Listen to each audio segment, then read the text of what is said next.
Okay, so this is just going to be my take on installing a new hard drive into my Mac Pro.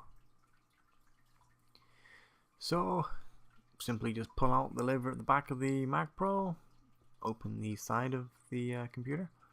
And there you can see the 4 hard drive bays right in the just above the center there. I'm going to install a new 1 terabyte Hitachi Destar hard drive into bay 2. The 500 gig standard hard drive is still in bay 1. So you pull out the bay dock, whatever you call it, and just simply screw it into the new hard drive. The 4 screw holes are standard.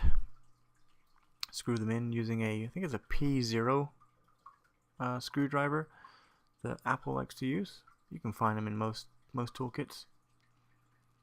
Make sure they're all done up tight. And that's pretty much the installation of the hard drive into the mounting bracket. And then simply just slide it right back into drive 2, bay 2. You want to push it right in, make sure it clicks. There you go. And that is how to install a new hard drive in a Mac Pro.